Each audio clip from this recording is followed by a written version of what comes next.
Good morning everyone, I hope you're all doing fantastic. In today's video, we've got a lot to talk about. The last few days I've been focusing a little bit more on full body tracking, which means that a lot of news have piled up. And when I say a lot, I mean a lot. We actually have quite a bit more in today's video than we would in any other one. So without any further ado, let's just jump right in. The Quest 3 is almost here, and by almost I mean a few months away, but it's coming out this year, and we know a lot more about it now than we did at the beginning. The Quest 3 will be reportedly much thinner and twice as powerful as the Quest 2, but more expensive. This is because Meta wants to get the enthusiasts riled up. This one will not be as cheap as the Quest 2. I know, unfortunate, but it will also not be as expensive as the Quest Pro. Let me tell you about the new leaks that have come out.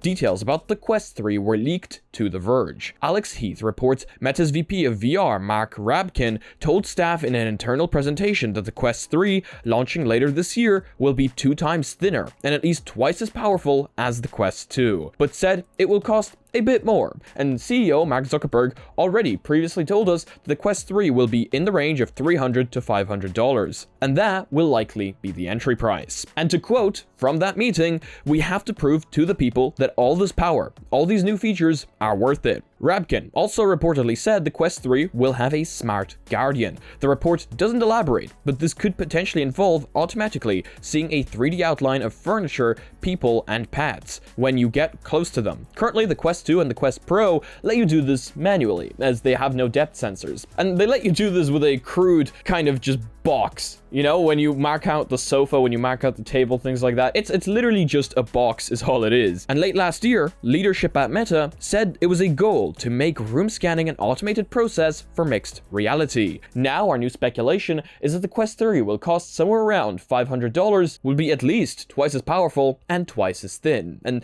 that's already enough to get a lot of people excited, especially if it has pancake lenses. It seems that a lot of people that have now tried pancake lenses in a headset never want to go back to Fresnel, and to be honest, I agree with that. So for me, this is currently looking like it might be a worthy upgrade. However, not all is good, as reports suggest that Meta has cancelled a 2024 Quest. The Verge's Alex Heath reports Meta has cancelled hardware codenamed Cardiff, and we've heard this one before. In his Command Line weekly newsletter, Heath writes he heard at least 2 early-stage hardware prototypes, one codenamed Cardiff and the other, Hermosa, have been canned recently. In May last year, the information said it viewed an internal Meta roadmap showing the next 2 high-end headsets, the first being the Quest Pro, released in October. The 2 mainline headsets were said to be codenamed Stinson and Cardiff, and set to release in 2023 and 2024 respectively. Stinson is almost certainly the Quest 3. Cardiff, however, could be a Quest 4, a Quest Pro 2, a Quest Lite, or a Quest 3 Plus. In case you want to read more, I'm going to leave a link to the Upload VR article down below. But I find it interesting and actually kind of sad that Meta decided to can headsets that we didn't even fully know about yet.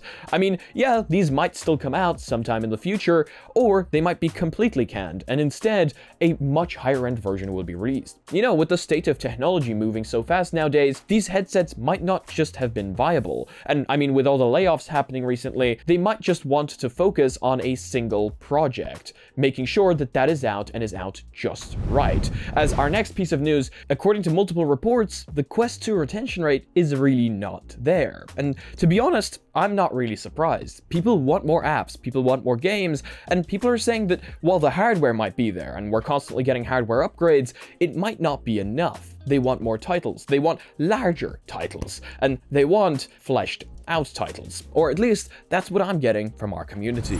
Oh, and this one's interesting. So something about photoreal avatars for you guys that are interested. The new Quest Pro is reportedly way out in the future with photorealistic avatars. Meta reportedly plans another high-end headset way out in the future. Alex Heath reports Meta's VP of VR told staff in an internal presentation the company plans an advanced headset featuring Codec avatars, the company's long-running research project to achieve photoreal spatial telepresence via face tracking sensors on VR headsets. We've talked about this one before. It's pretty crazy what they can do with codec avatars, and it's pretty creepy as well. The Codec Avatars project was first revealed in 2019. Last year, its lead said that when the project started, it was 10 miracles away, and he now believed it was 5 miracles away. I mean, that doesn't tell us much, but I still think it's pretty crazy that they even managed to make these avatars in the first place. I mean, you can tell with them going over me, they are super realistic. But the Quest 2 has also been a massive success. And not just the Quest 2, but the Quest lineup in general, as Meta has reportedly sold nearly 20 million Quest headsets. Meta's VP of VR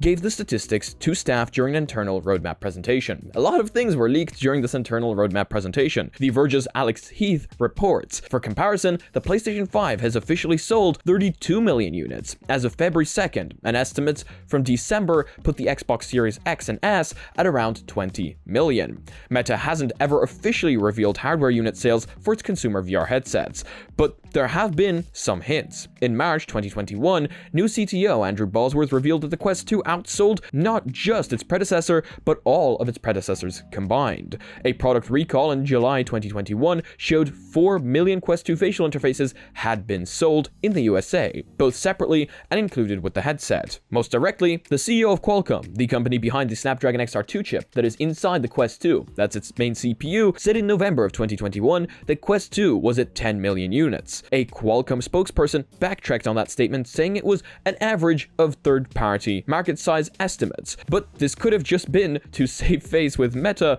given their relationship. 20 million is a lot of units, especially when you compare them to something like that Xbox that also sold about 20 million units, which is pretty crazy because if you think about a console as large as the Xbox selling as much as the Quest headsets, that seems pretty good, especially for VR that's still being called a niche. It's still interesting to see these numbers, even if they're not official. And since Meta isn't releasing them officially, this is pretty much all we have to go off of. As for cheap headsets, in case you're not in for the Quest 3, in case that $500 price tag is a bit too much for you, Meta reportedly also plans an accessible, cheaper headset for 2024. Mark Rabkin reportedly told staff, the goal for this headset is very simple. Pack the biggest punch we can at the most attractive price point in the VR consumer market. Of course, the idea of a stripped-down budget headset from Facebook sounds familiar. In 2018, the company released the Oculus Go, a $200 standalone headset for seated use, and no positional tracking, fixed lenses, and a basic rotational laser pointer remote. Go was withdrawn from the market in 2020, and we also got root access for it, which is great. Makes you wonder whether they're going to release root access for the Quest 1, or whether that's not something that they'd ever be willing to do. It's unclear how exactly the 2024 headset would differ from the Quest 3, slated for later this year, which Rabkin reportedly said will cost more than $400. Well, first of all, I assume they would probably make it bulkier. Second of all, I assume that they would probably remove the pancake lenses,